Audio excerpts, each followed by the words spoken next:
If we're all familiar with each other, thanks for coming.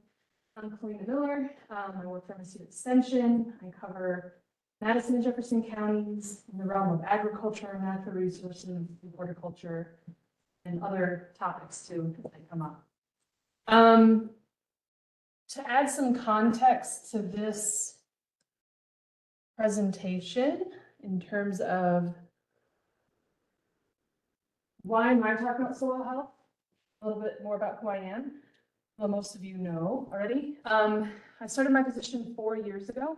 And when I started, I did a needs assessment in both counties to try to learn about what people wanted from the Extension Office, what content areas were important to them, how they wanted that education delivered, when, and just to learn more about how I could best serve folks.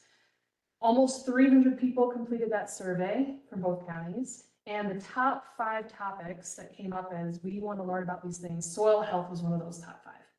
The other 4 were our weed management, gardening, tree health, or tree care, and then rangeland and pasture management. So that can mean a lot of different things, but with soil health, we really tried to develop rancher roundtables in partnership with conservation districts in both valleys and the Madison Valley Ranchland Group to kind of bring in speakers to talk about soil health.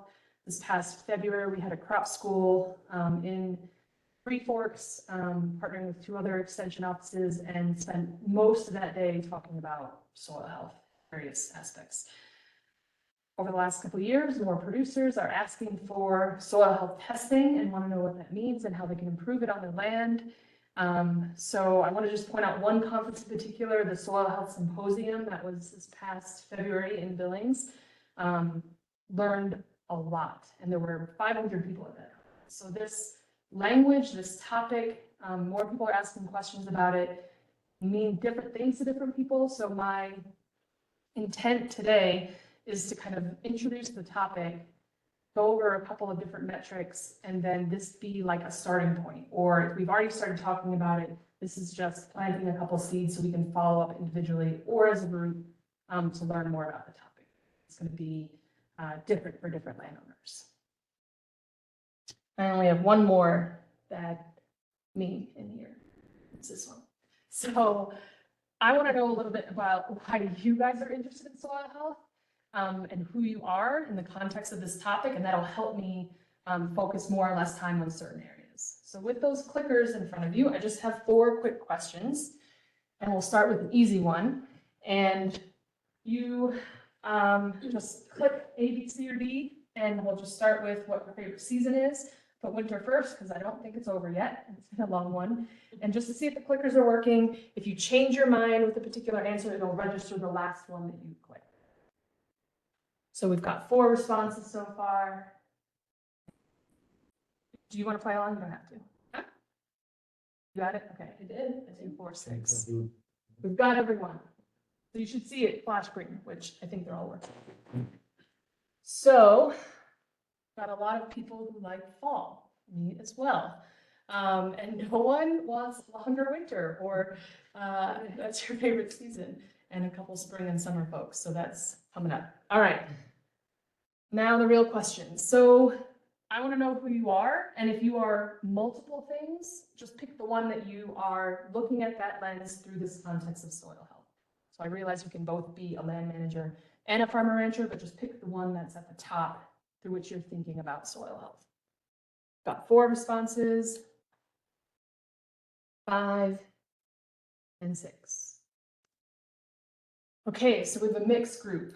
Some folks are generally interested, farmers and ranchers, and then a couple folks, gardener, land manager. That's helpful because what you can do with different pieces of property or how you're managing your land, it's going to vary depending on what your role is, what your time and what resources you want to put into it, and what tools you have available. So this is helpful for me. 2 more questions for you. What is your knowledge of soil health? Heard about the topic, but that's about it. B is you're familiar with a few basic principles, and C, you could teach this class. Remember, it's anonymous, so if you select C, I'm not going to swap positions unless you insist.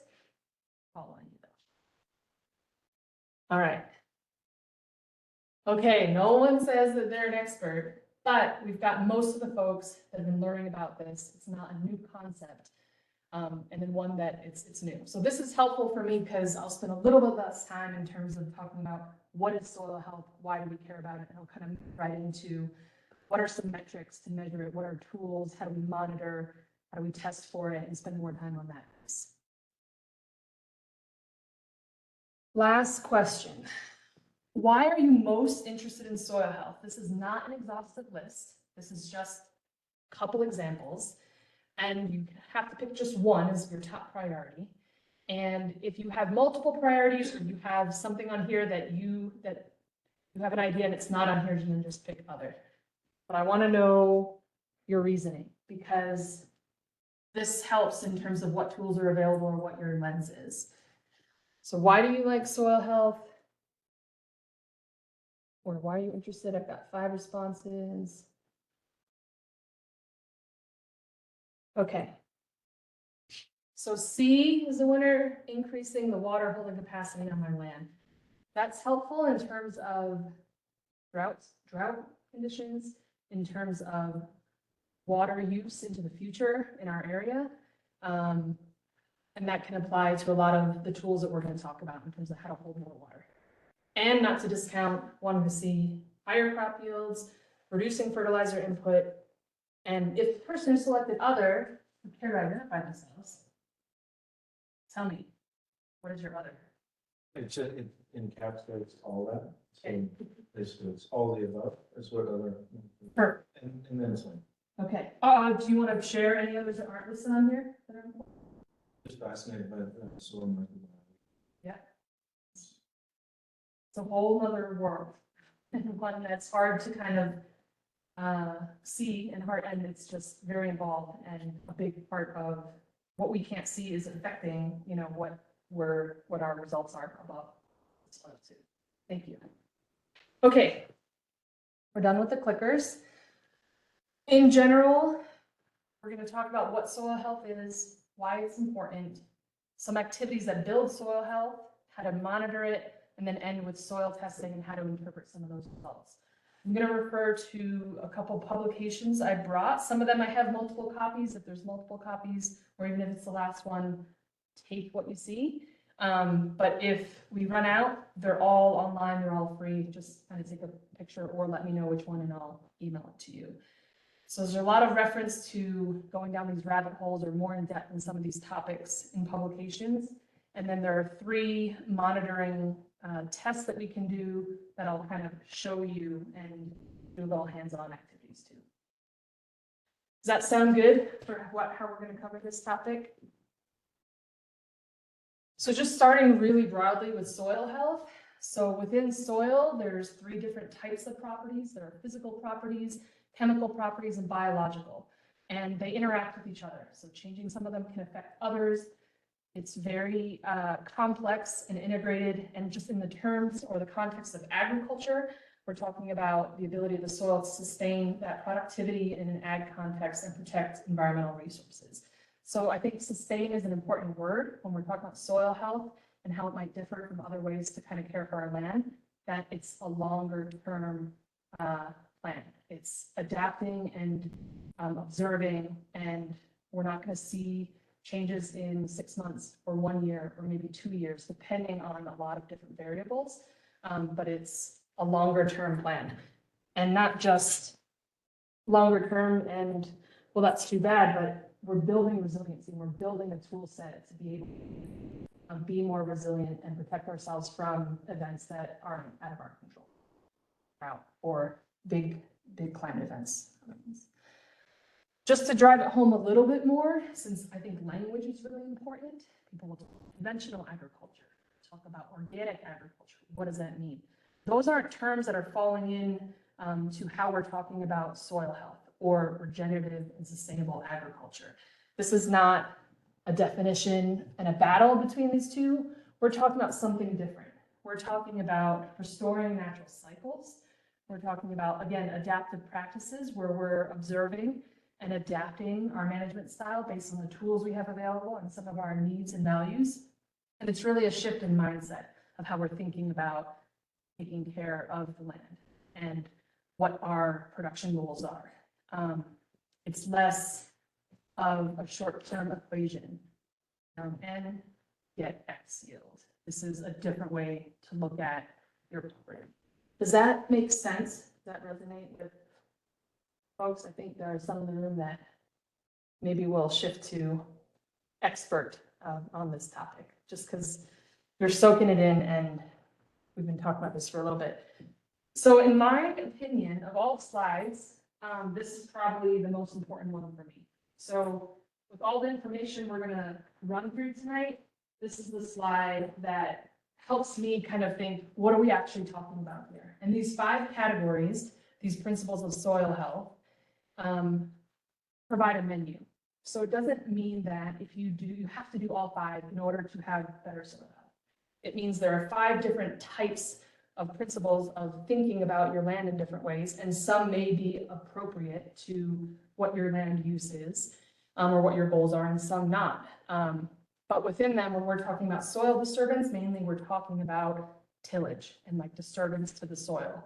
When we're talking about maintaining a living root, I would say it's plants above the soil and also roots below, and that's helping with soil structure. It's helping prevent excessive heat, so it's providing shade and regulating the temperature. It's helping hold on to nutrients and water.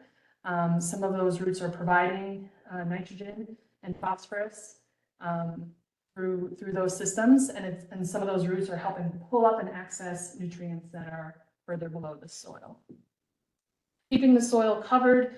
So we'll look at 1 or 2 videos if they work of the difference of bare soil and then soil with any type of plant in it, and kind of how water moves to that system, how it can serve a lot of other functions in terms of those roots, and just other benefits to covering it. When we're talking about animal integration, we can think about livestock and animals on the land and moving through that land, whether they're grazing or whether you're thinking about them as fertilizers and using their manure as nutrients. There are also, ruminants are aerating that soil. So we'll look at a couple examples of intensive grazing and like the impact of those animals on the land to kind of work in some of that biology. And then plant diverse crops, I guess the only thing I'll say is diversity will have us be more resilient. Diversity will protect you from something happening to that monoculture that will be susceptible because all of those plants are the same. And so whether that's one particular time or thinking about diversity within a season and crop rotation in general. Any questions about those 5 principles or thoughts in terms of one that you're focused on and want to know more about or is more appropriate for your, anything stick out?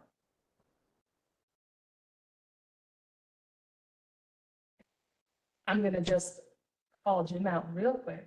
And, and just on the animal integration piece, specifically with manure, because there's different ways to integrate that manure into the land. Right? So when we think about grazing and just we think about cow pies and moving them and just the manure being put down that way, you're doing something different with your manure. Do you care to share in a few sentences? You know, we're spreading it out. We've got a feedlot, background calf, and then we've got a newer style manure spreader with vertical beaters, and it'll spread it.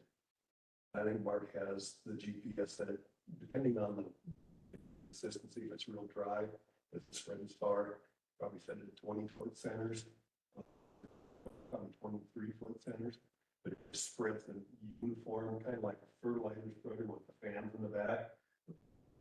Just throw that manure out, and it's just a beautiful cover of the soil. And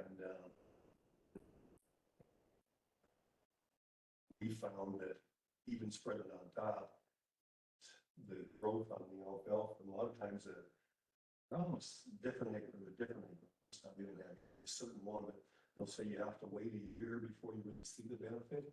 But in the alfalfa field, we had a little extra manure, so they spread on the outside of the pivot where the end went, which never gets in the floor. We started cutting that hay. I couldn't believe you had that much more growth on the hay with the manure spread than where it spread.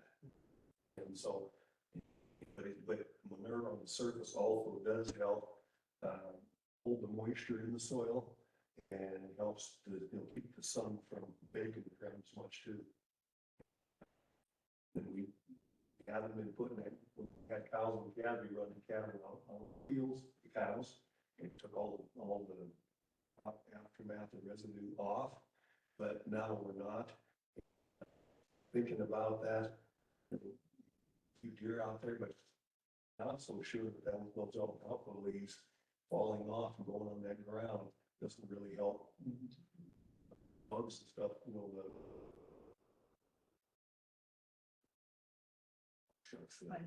Yeah, that's really helping, because now we're seeing worms. In fact, today, going down the county road yesterday was going down the county road, we've got an alfalfa field on both sides of the county road. I actually saw a few earthworms come across. Never seen it in these things. And some fields, the neighbors tell me still don't have worms. Spreading the manure, it's made a big difference. Organic matter's gone up 1% on our soil test. So, That's significant. Thanks for sharing. yeah. That's great. Another example, help me out if you remember the name of this, was in February at that crop school. Frank from Living Sky Grain, formerly Wheat Montana, gave a presentation, and they don't have animals on their land. They've tried it. It doesn't really fit with their system. They have to invest in a lot of fencing, even temporary. So they have developed a compost system, right? And then I think they made it for like $100 a pop to like create this reactor to speed that up and also mix it and then apply it through liquid to get that fertilizer on there, which is coming from compost. Do you remember the name of that system, that structure that he made? Johnson Sioux bioreactor. Thank you. He said it's like $100 to make. Yeah. Johnson Sioux. Sioux SU bioreactor. I think you can buy them if they're like marketing about 12,000 or something if you bought one, a factory. Where did you go? Did I just make up the number of creating it for $100? Because I haven't. No, I think that you told me that, but I think those people had a lot of the components on the farm on the ranch themselves already. Yeah. So it didn't cost them a whole lot to make. So to buy and brand stuff, pumps and everything. So I'm sure. Right. And a trailer, some ranches have a trailer sitting there and they've got a tank sitting there and they've got a pump, and so they just kind of made. Thanks. Sorry. Okay. Okay, we'll come back and keep referencing the 5 principles. Some things to keep in mind. So if you have healthy soils, you will see a better fungi to bacteria ratio. You'll see more soil aggregation, and I think this picture kind of captures that, and the soil aggregating in these clumps on the roots. So that's something that just kind of digging a hole as you go by and looking at what the roots look like. Some people describe this as like brown cottage cheese. It's not like a great visual, but it gets the point across in terms of those clumps and the color and what it looks like. Having more soil organic matter, a better cation exchange capacity, holding onto that water better. And then, as Jim referenced, seeing more earthworms, dung beetles, soil level insects, pollinators, and wildlife. It's going to attract all these things. You guys have already talked about this in terms of what's important to you, but I think about it in kind of 3 ways of thin margins of farming and ranching. If we can increase those margins, if we can have more productive soil, which relates to more productive things above the soil, which relates to healthier things that we're eating and just more value there, then that makes a big impact on feeding more people, right? And increasing productivity. And then again, thinking about the land and how we're using it and that long-term health and being more resilient to disruption. So what are activities that build soil health? So this is not an exhaustive list. This is just a handful of them. And sometimes folks think about, well, which ones should I do? And it really depends on what your goals are, what your resources are, how you want to spend your time, and what your land looks like. So as an easy example, having adapted smaller pastures and range riding is not going to apply to someone who doesn't have, is looking looking at in organic gardening, right? But maybe they're focused on composting, maybe they're importing worms. Everyone can kind of think about the diversity piece, and that monitoring piece is a big part of this. That's important because we have to be paying attention. We have to have a baseline to know, where do we start? Are we making changes? Are we seeing a difference, right? And some of those are really scientific and cost money with some of those tests, and others are observing from the naked eye, whether it's with our shovel, whether it's pulling stuff out and kind of looking at the soil structure. We'll talk about some things that you can do that are really low cost that you can do tomorrow if you wanted to. We're going to talk just a little bit more detail about these two, just because. And starting with adaptive and smaller pastures. So this is when folks are doing more intensive grazing. It involves investment in electric fencing. I'll also throw a plug out there for virtual fencing, since we had a talk on that earlier this year, and that technology coming down the line to be able to do the same purpose, except without having to set up fence, and they have a collar on their neck, and then you're controlling it from your phone of where those pastures are. I haven't heard an update since we had that presentation in February, but they mentioned at the Red Bluff Research Center in Norris that they were thinking of investing in a virtual fence. No, not yet, but there's still a plan or a possibility. If they erect a tower and have a virtual fence and use that with their range cattle, and they also do sheep there, but they're just focused on the cattle for this, that would allow us to set up a workshop so people can see this in person, and potentially allow others within a certain distance to use that tower, potentially, right? This is something that folks are talking about in terms of those towers cost 10 grand. So what would it look like if we did a cost share in a particular valley, because folks don't want to invest that much, but maybe if other land users in the area that could get a line of sight, or just in a certain radius of that tower, then it could reduce that cost potentially. So being able to put more animals in a smaller area and move them more quickly gets to some of those principles of integrating livestock and having an impact on the land, where our goal will be to leave 40 to 50%, or not consume more than 40 to 50% of those plants before you come back. Again, it's reliant on some labor and temporary fencing and training the animals and some oversight, but it just depends on how you want to spend your time, on what your resources are, and what your land looks like, if that's appropriate. Some folks say or kind of think about this model, and they think about the size of their herd and their operation, and they kind of think about it in that maybe it's better for smaller operations, but I haven't seen this in person, but in terms of looking at videos and pictures of having very large scale operations where it's still a viable technology and way of management.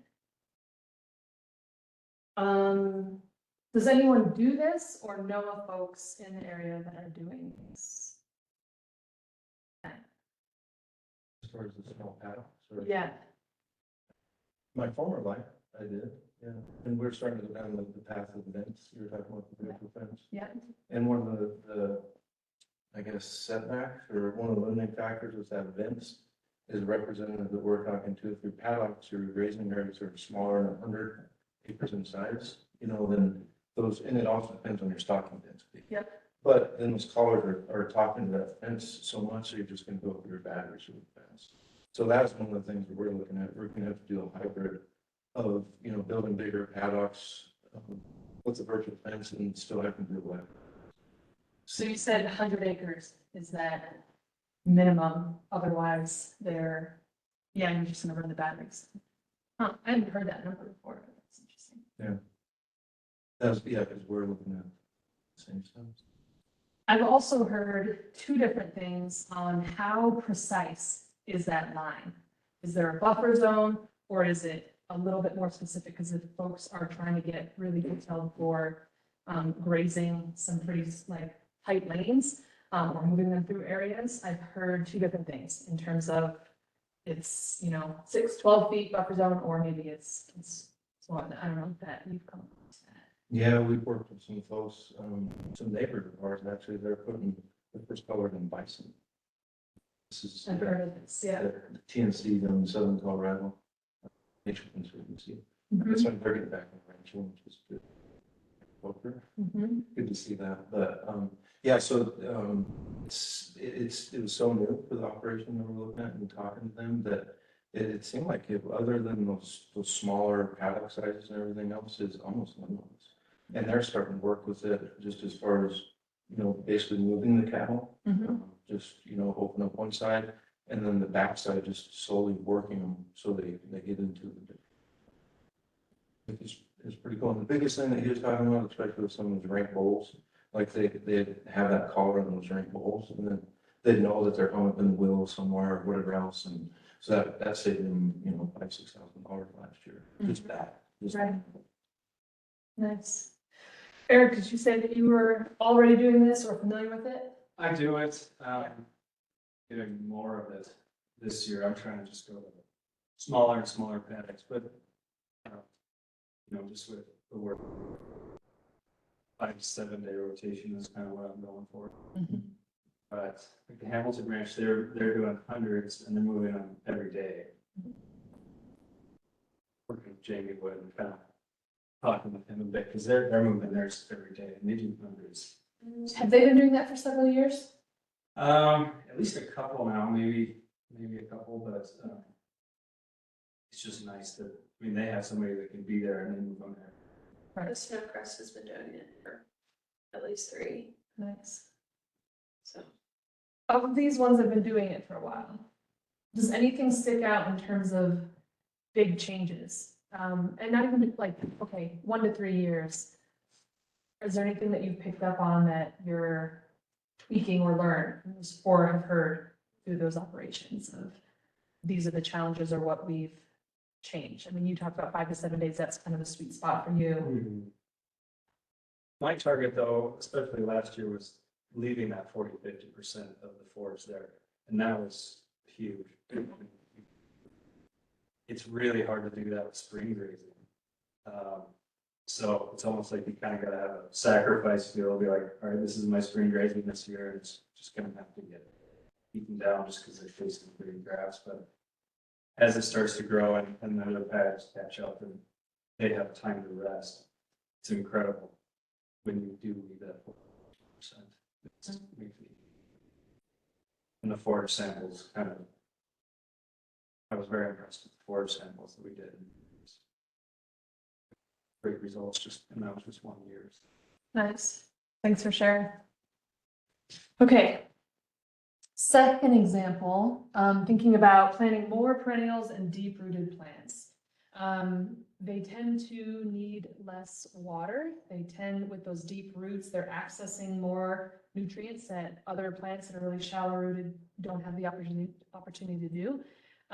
They are helping with soil structure, and protecting from erosion and lots of different benefits here. Do people have any specific examples or experience with this and making changes in this way and seeing any difference? So 2 years ago, when we had that drought, it was, you end up realizing you're overstocked and you have to hit things a little harder and have to grow on the hay fields a little faster for fall grazing. And so, I was a little worried about last year. We did have good moisture. And what I noticed was the clover came back phenomenal. It was amazing. And just once the soil was nice and wet, digging up a clover and realizing it had a 2-foot root on it. Okay, it's the clover that actually survived, it did fine. And then the clover thrived last year and it just did really well. The grasses didn't seem to stop them. The clovers, almost less competition. Well, Mm-hmm. and I was blown away with how long that taproot was on the clover. So. Jim, at the field day last year at Sarah's place, when we walked through those soil pits, and part of the reason for doing that is looking at, can we see roots and how deep they were going? Do you recall like how far down you were spotting roots on some of those plants. Well, the grass, I was shocked because I always thought grass was shallower than plant, but some of those grass roots were down 3 to 4 foot. Yeah. Because the tame grass, I think, was a Rome, and I think they shed a little orchard in there too. But anyway, I always thought that they were down far. And it's kind of like things around the bench, you know, kind of stuff once you got down a ways. Got to see the grass was that far. I was just amazed. Guess that. Yeah. Thanks. Okay. So moving on to monitoring practices. Again, this isn't an exhaustive list, but there were 3 that I picked out that we're going to go into more depth. With the other ones we're not going to cover, the picture kind of shows texturing, right? So just going out if you have access to a little bit of water and kind of getting a sense if it's more clayey, sandy, silty. And pH and organic matter, well, some people, I don't have a pH meter. Does anyone have one that they bring around with them? Okay, it's something I haven't invested in, but that's something you could do. There's varying, I think you have to spend a little bit of money to get one that's reliable. But with pH and organic matter, you can get that from a soil fertility test or soil health test. So we're going to focus on these 3: water holding capacity, structure, and nutrient levels, to kind of say what can we do with minimal financial investment and get really quick on the spot results.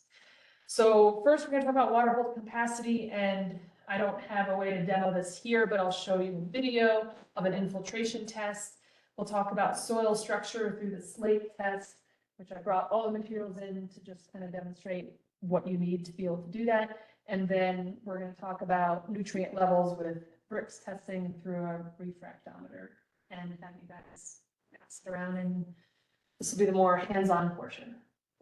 So starting with the first one, the infiltration test. So a metal ring, getting it a couple inches down, and then all you need is a way to time it and a certain amount of water, and using that same amount of water each time. This is, it's important to know that with most of the tests that we're going to talk about right now, it's not, if it's this much time to go in, it's good or bad. It's about what does this look like now? What will it look like in the future, and keeping track of changes based on different parts of the field, on different times of year, on multiple years after you're doing different changes, to see if that infiltration rate has changed. So this can be an indication of runoff, erosion, the productivity of that soil, and some of these other things. Have folks used this test and done this? You have. And tell us about your experience in terms of, it's been helpful, I've seen changes, I do it how many times a season or how many years? I've done it in various workshops and everything, and then just part of the monitoring program that has. Mm-hmm. And so that monitoring program, what does that timeline look like? It was for long-term monitoring, so it was every 3 to 5 years, unless there was a significant event like a big drought or fire or something like that, then I just do it annually. But that was part of it, you know, just as far as like gathering all the data as possible, and soil infiltration, and then tying that back to sort of plant diversity. It's all part of the grazing program. Great. Yeah. Thanks. Just to fill the centers that grazing was doing. Yeah. Keep trying to gather as much data as I could. Let's say that one more time. Grazing is good. It's good. Okay. Grazing management. Yes. Okay, so for some reason, I don't think I can do it. I tried it earlier, and I think I just need to hold it up on. Yeah.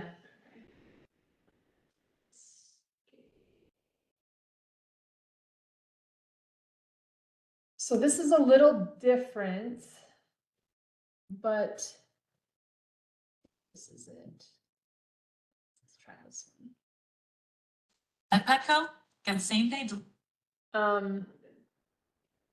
delivery of what you need when you need it. Oh, You can set repeat. so how do I?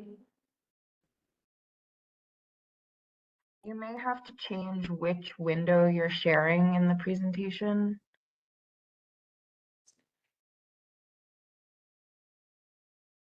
Mm.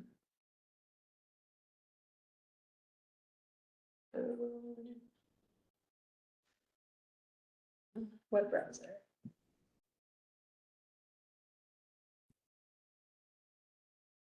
This.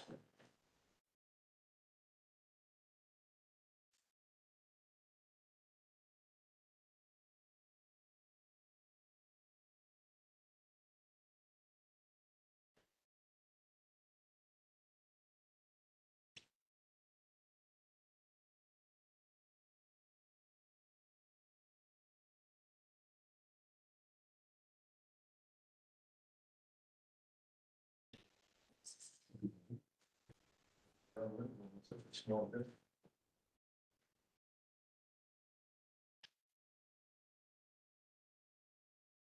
Has anyone seen this demo that they will have this at workshops like NRCS or conservation districts, and they can set it up and just, it's just comparing bare soil and then something with living roots in it and a similar or same like type of soil.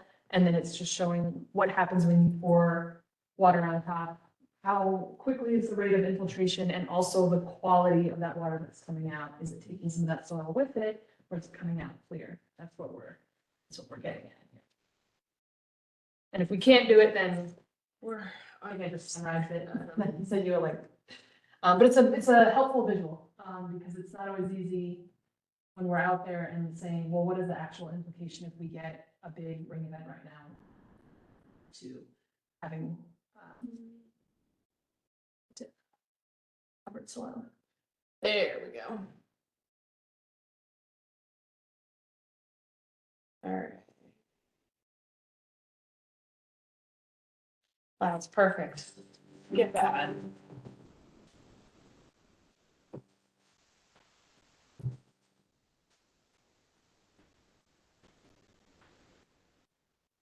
Is porosity of the soil. He mentioned it, the pore space. Water doesn't flow through the solid in the soil, right?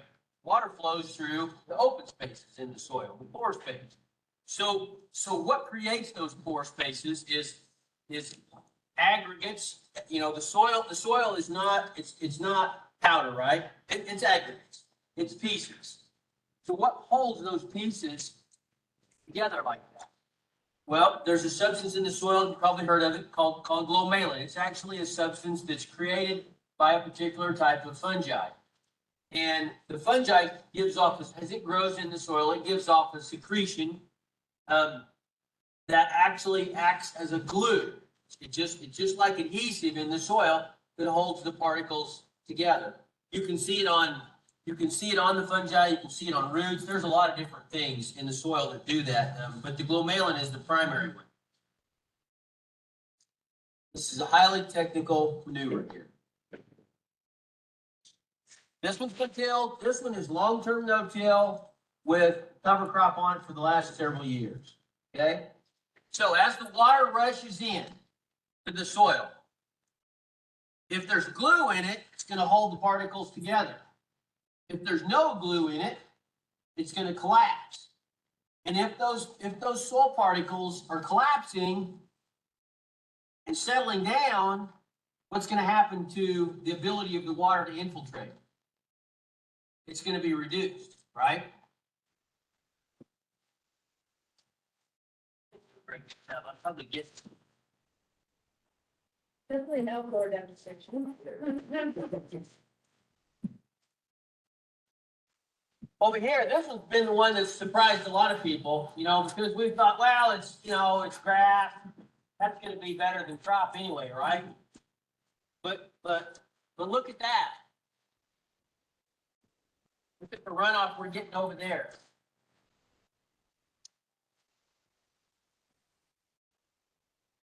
Height of the canopy in pasture, height of the grass canopy is unbelievably critical to getting good infiltration in the soil.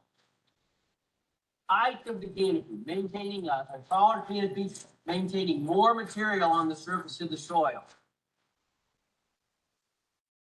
What happens when your ears are ringing and hearing diminishes? Okay. That's a different topic. All right, now how do I?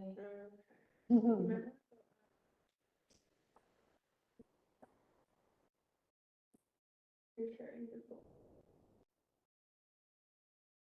Say, oh, this is a carrot. Maybe press stop.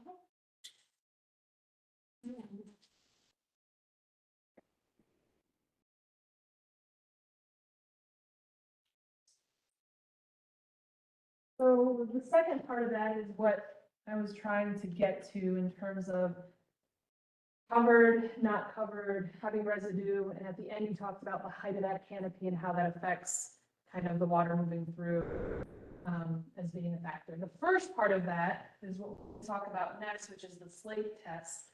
And that's talking about, you refer to it as glue, and talking about soil aggregation, being able to get a sense of how stable the soil aggregation is and how that affects, yeah, I'm gonna go. Let's just not, because he touched on it in that previous one, and I brought in 2 mason jars, some chicken wire, dug a hole right outside, and then another one up on the pass, and just dropped them in. They're supposed to be dry when you do this. I have not found dry soil the last couple days, and I'm just not that committed to stay up last night with a hair dryer. Although I just went to a conference last week where the presenter did that and showed us, so I just admire his dedication to this. But dry soil, and I would say, so they're talking about till and no till, but I'm thinking about either the same field over time or just different parts of your field or your property where you know you have different levels of productivity and just being able to compare and get a visual.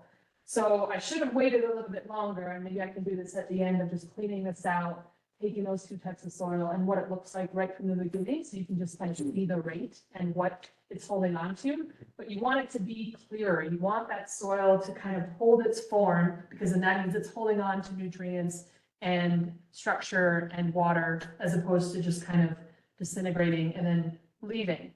So that's what the slate test is trying to get across. Okay, the third one is measuring nutrient density. And it's called bricks test, or we're looking for the percentage of bricks, which is sugar or sap. And you can do that with a refractometer. So after seeing a couple presenters do this over the last couple of years, I just went and purchased one. On the low end, it's $20 on Amazon, and you squeeze 2 to 4 drops out of the liquid. And so how do you get it? I was like experimenting the other day. I had a nice piece of apple. I could just physically crush the apple and get a couple out. But the garlic works really well. If you have drier conditions, I did a little research, and you might need to make a tool or kind of jimmy something that's going to create a little bit more pressure to get, you'll need 1 or 2 drops. It's important to be consistent. Some of the challenges of this test are the consistency. So testing often, testing in consistent conditions. So you're going to be harvesting midday and it's warm. You don't want to do this test at 9 a.m. on a cloudy day the day before, and then measure that and take another sample the next day midday. So like temperature, weather, time of year, and again, with all of these tests, like really focusing on the trend. So if you look and see a low number, it's not, oh my gosh, this plant's terrible, there's something wrong, I need to do something. It's, well, what does that one data point mean? How does that compare to the other samples I'm taking? So I tried to take a picture with my phone as I'm looking into it, just to show you that when you look in this end after putting a couple drops, this is what you're going to see. And we're looking for the line between the white and the blue. I squeezed a little bit of banana on here to see, because it has a high sugar content, but because it wasn't a drop of liquid, it's more of a mush. I noticed that the line becomes more blurry if it's not like a little bit more precise with a drop of liquid. It takes just a couple of drops of water, doesn't even have to be distilled, to reset it. I was kind of surprised at how quickly it just kind of dropped right down to 0 when I just squeezed a little water on, so you're not kind of contaminating from doing this a couple times. There were a couple articles that reference some general numbers. This goes from 0 to 30%. If you're in like the 2 to 4 range, that's on the lower end. Maybe it's just not a mature plant. Maybe it's something that doesn't have a lot of nutrients. I tested 2 or 3 types of lettuce I bought from the store this morning. I'm like, okay, so I'm eating water. Okay, I kind of knew that. And then I think this one was either from a blueberry or an apple that I did the other day. I've heard folks kind of joke, like bringing this into the grocery store and using that as a way to kind of decide what you're going to buy or like compare.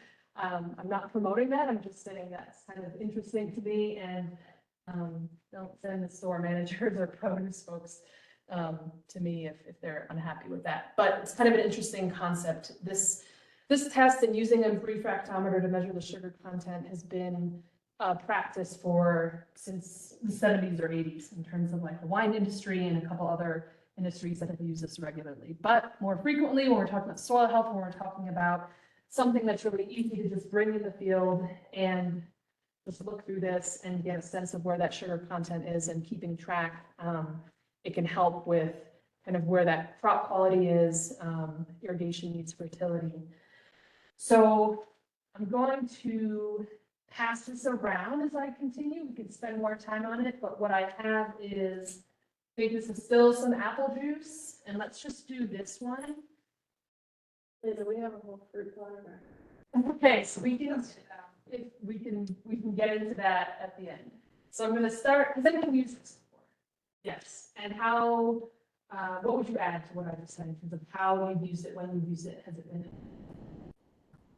It's helpful. I would use it on alfalfa. And I was just trying to accomplish 2 things: cut it, harvest it when the sugars were peaked, and also the trend of when those, as far as the maturity level, when that plant was peaked.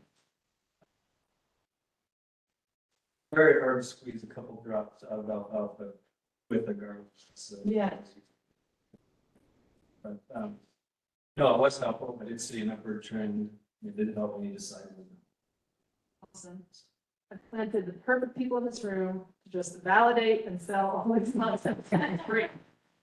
Okay, so what I'll do is just let you kind of do it individually as we continue and calibrate it. Take just a couple drops of water and put it right on top. Wipe it off, look through, should see, and you just need to look into some light, and then you should see 0. And then go in, take just 1 or 2 drops of this apple juice, drop it on there, look through, and see if you can see that number. So let's see if that works.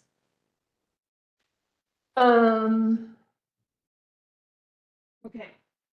Those are 3 different things. We talked about the infiltration ring, we talked about the slave test, and then we talked about this refractometer. We're going to move on now to soil testing and interpretation. This could be its own presentation, and I found a really helpful NCAT ATRA publication. I think I have just 2 of them because they're 20 pages long.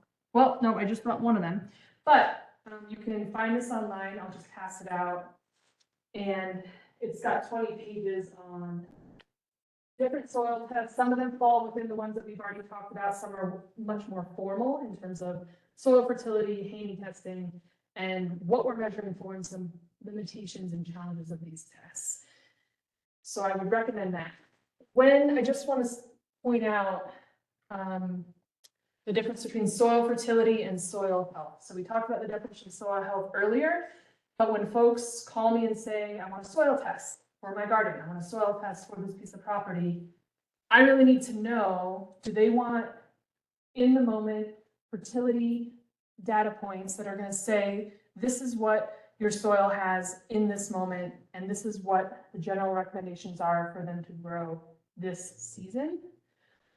Or do they want an assessment of some other qualities that are talking about cycling, that are talking about their potential, that are talking about, like in the Haney test, it gives like a soil health calculation.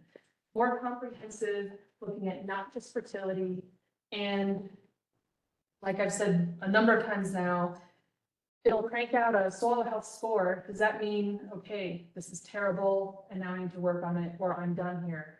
No, it's a data point, right? And to continue to do that after you've done different practices so you can see improvement. This is in that publication of different, you're testing for different things.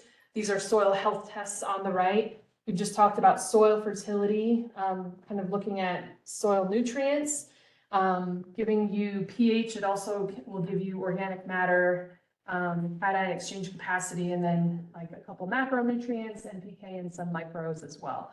There's a menu of different things for soil fertility. The soil health is talking about that soil respiration, talking about some of those cycles, in addition to some other things as well. We'll kind of get into the Haney test in a little more detail. But we already talked about aggregate stability in terms of this test, the water infiltration in terms of that ring. And yeah, are you seeing that number? Is it not a clear, distinct line between white and blue? We'll play with it later.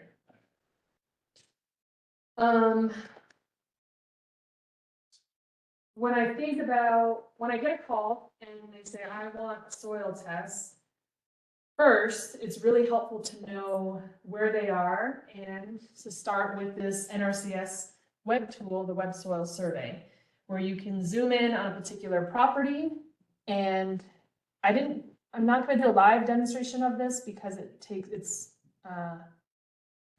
has a big bandwidth and can be kind of delayed. So I just took a screenshot, but this is what it looks like. You can look at the historical soil maps, and I just pulled up this particular location and Virginia City and looking at, one main type of soil for most of it. And then you can see in the soil map, like there's a different type of soil here, one in the corner here, one here, and one here. And then you can click on any of these. And if you were to click on one of them, that's all right.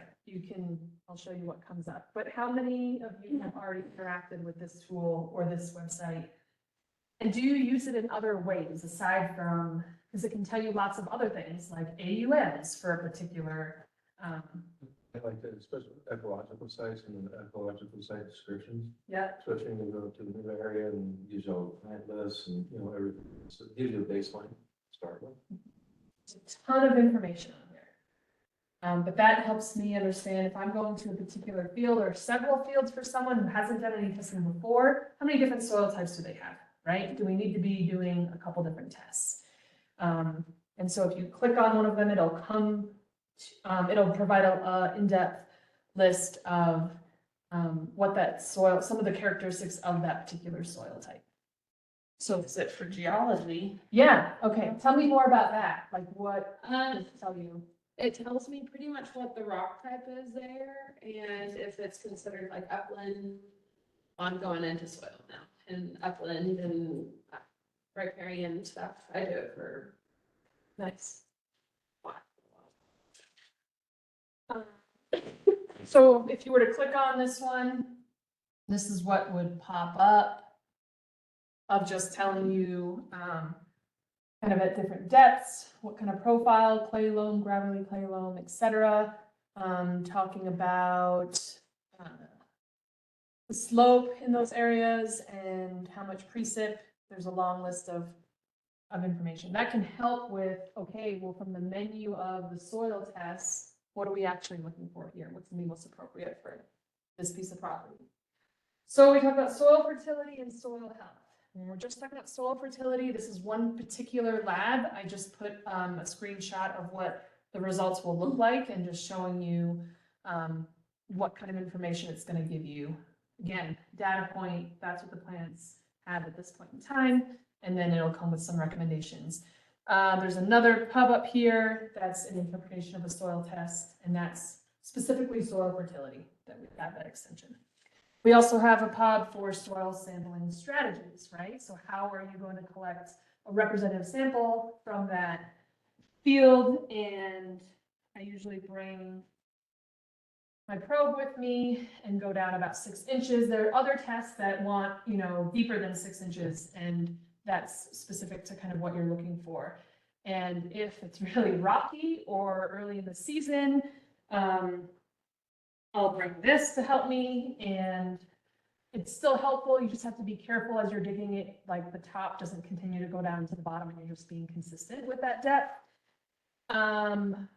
Certain companies, agronomists, have soil augers on the back of their truck, right? So they can get down there and have a consistent sample in any condition. I don't have that technology, but does anyone have experience with sampling in that way? I haven't even seen it, but what I tell folks is if they can just get a shovel down 6 inches, call me, and then I can come out and between these two tools, take a sample. But if it's frozen or at a different time of year, that is going to be hard to get down. I need more time. So usually for soil fertility, folks are asking me to come like at this time of year or in the fall, when the crops are done and you want that baseline to give you information for what to apply in the spring. They tell you that it doesn't matter spring or fall, just be consistent, right? So same time of year, so you have something to compare it to. Moving to the Haney test. So now we're talking about soil health. I just pulled a screenshot on the left and the right of 2 different tests, just so you can see what kind of information it's giving you. You can see the glaring difference in the top left of this 2.8 as a soil health calculation, and it's red, it's bad. And then a green one of 18.4. Oh, that looks so great. Again, it's really important to note that this is a data point. There are conditions under which that was taken. I was just talking with Eric today about soil temperatures of being 65 degrees before we do that soil test or the health test, because if we did that right now, there's not a lot going on in terms of biology, right? So that's a big difference between this kind of soil health test and then soil fertility, which is not looking at biology, so we can do it right now. What else do I want to say about the Haney test? There are different labs for all soil testing. I'm not going to promote any of them because that's not my job and wouldn't be wise of me. It's important to use the same lab and to feel pretty comfortable with kind of what their methods are. I learned about a couple of different labs when we were at that soil health symposium that specialize in this a little more. And then there's always kind of geography to consider as well. So if I do use a lab regularly from Omaha, but if we have to get into the nitty gritty of making certain recommendations, I want to make sure the agronomists I'm talking about have a sense of Montana. And if they don't, then I'm working with the folks at MSU to help with that translation of what those numbers mean. So just things to be aware of. We do have labs in Montana. Has anyone used, I'm not going to promote any of that, but I'll ask you guys, for labs that you use, would you like to share with the group if you've changed labs, why you like certain ones in terms of price, in terms of timeliness, in terms of how they present this information, in terms of translation? I'll just open it up to what you might want to share so we can learn from you.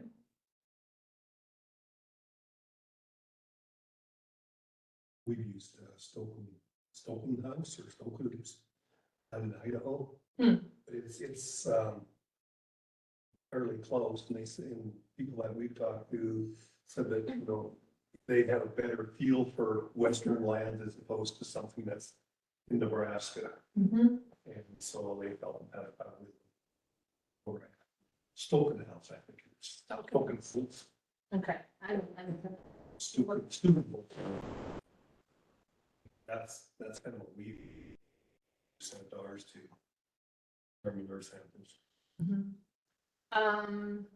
There's a couple in the Dakotas that folks use, and we have a publication, and it has a list of labs, like 2 pages of them, so you can go that way, or just kind of shop around, or word of mouth is also helpful too.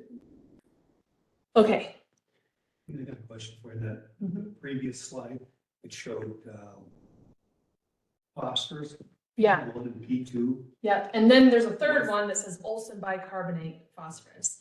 What's the difference between P1 and P2? So I don't pay attention to those numbers because I always order the Olson bicarb phosphorus as for an additional $1, because that is what we need for higher pH soils. So when I send this to our soil fertility specialist, these numbers don't mean anything for our soils. But this number, just the one number. So you asked a good question for other soils that have lower pH where it's a weak bray and a strong bray. I've never investigated what that means because it's not relevant for any of the soil tests that I've done. But good question. I'll ask Plain what that means.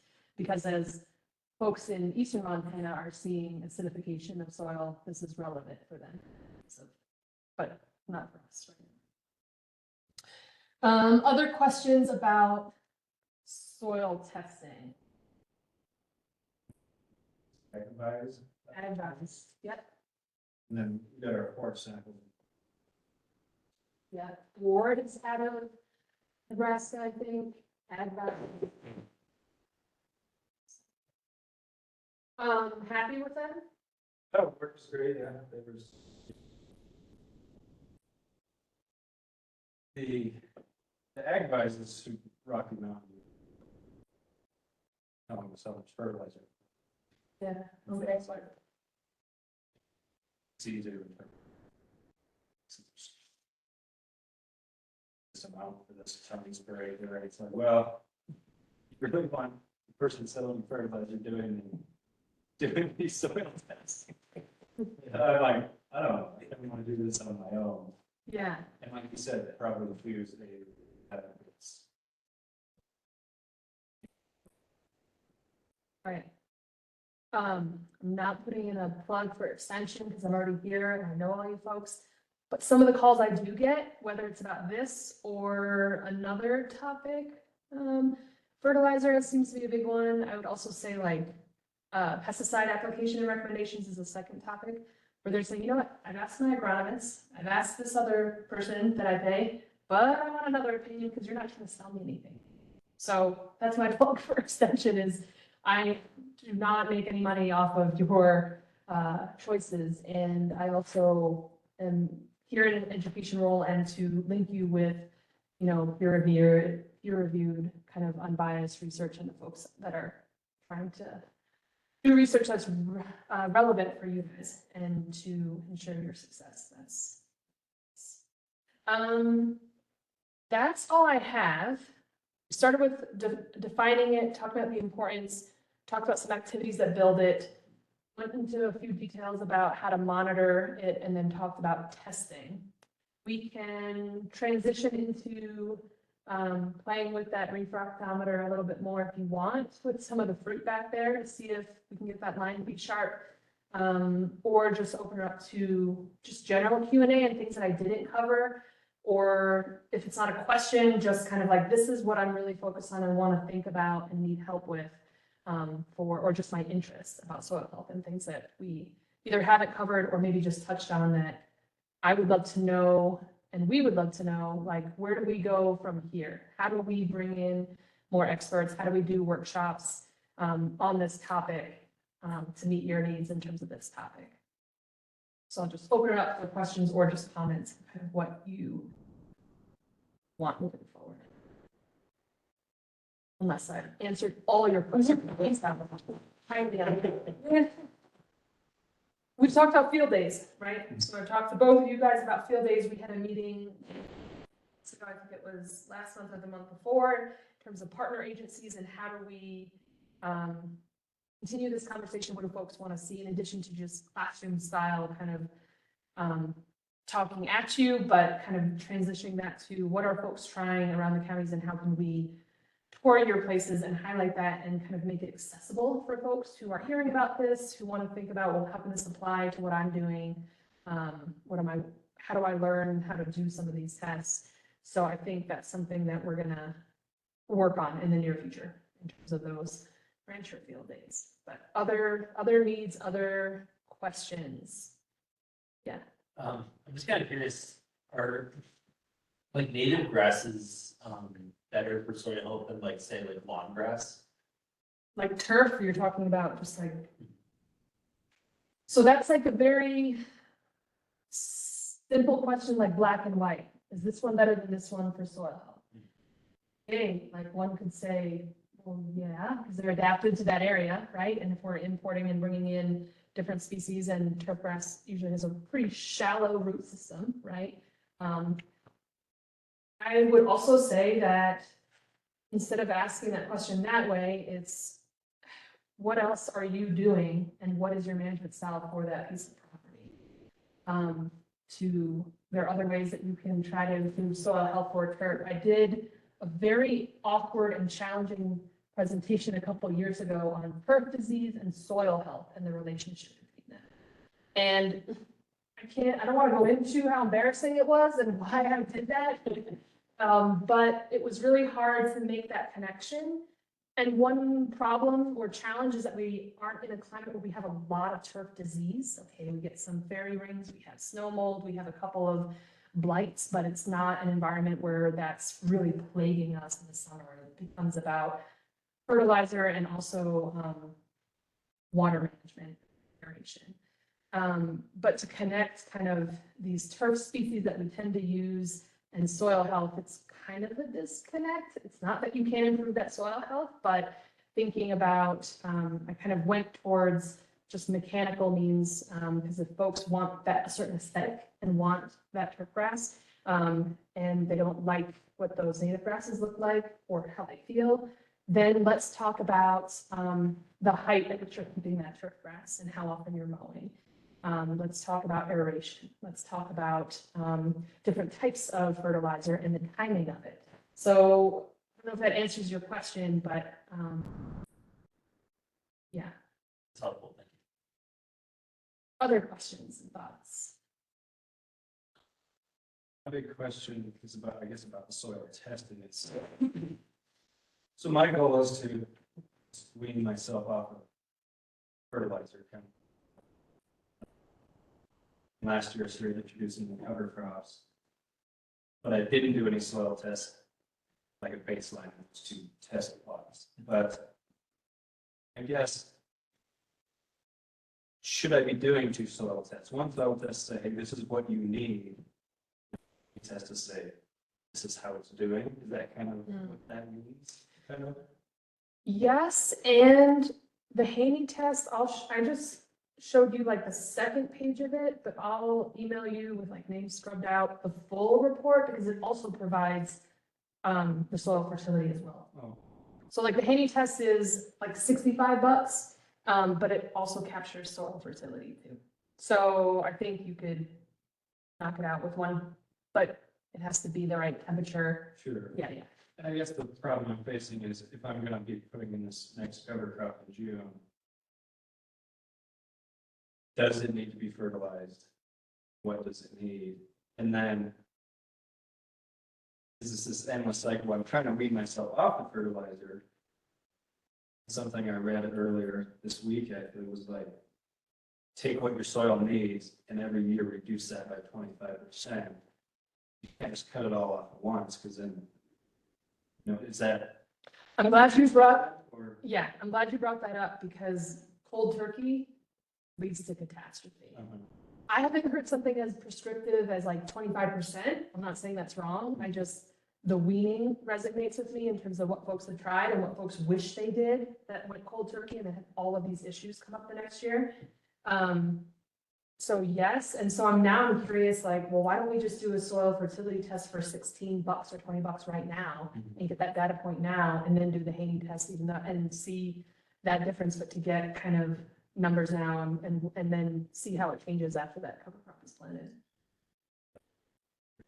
yeah, I just feel like when you put this cover crop in, give it something, maybe whole ray. This cover crop flourish. The cover crop did well last year, but well, I don't really know what it needs, so I didn't do anything. Would have done more for myself if I would have fertilized, or was I good leading? So Good question. hopefully this year. Yeah. There's some new stuff on it. New stuff in terms of cover crop species or just New species as well, but stuff that's been fertilized hay ground for forever. Mm. That will be put into, so this year will be a baseline for some areas. Sure. Can I ask you about species and if you're what that looked like last year? I know I was out there with Megan, but many changes to this year. Yeah, so part of it's gonna change a little bit because of the CSP, so they're gonna have certain requirements of what species they want in there, but I did 2 different plots and killed both plots, but also did some just interseeding on stuff that was grazed real low. So I like the stuff, the veg, the pea, some oats, that came up interseeding as to where some of these other things, they're just couldn't be. Mhm. But the veg and they did come up some. So like, okay, I want to focus on those that are hardy, that did well. I think it was just a great year for sorghum, Sudan. And a lot of brassicas, turnips, collards. I think once that sorghum and the millet came out, it just kind of choked that out. And when I grazed it down at 50%, they still didn't move some mind. They just kind of, it's like if they didn't have the fertility or they just didn't flax did really well.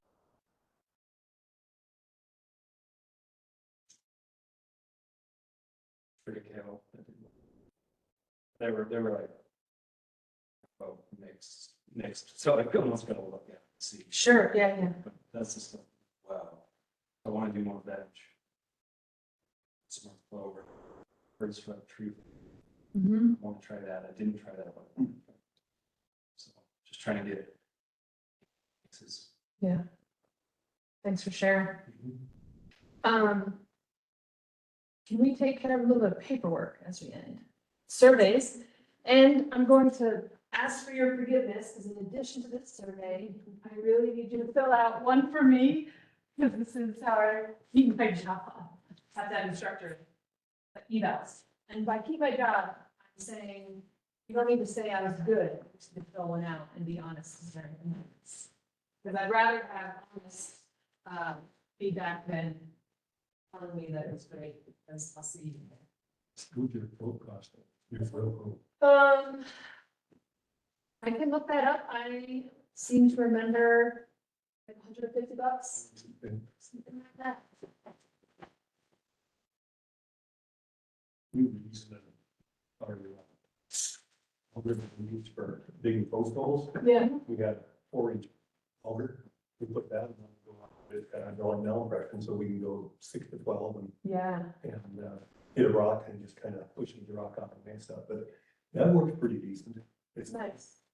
You don't just have to have 2 people while you're out of tractor. Yeah. Forward or take the sample, the other one, tractor just poke a hole and 0 to 6, and then take the sample, and another guy take a sample and move it the other way, and then do that on 6 to 12, and that's work. Yeah. Nice.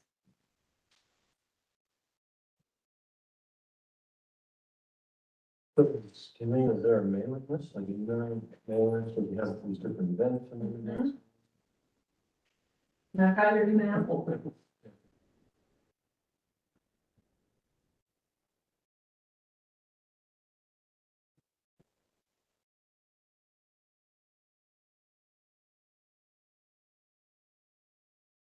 So this is the last of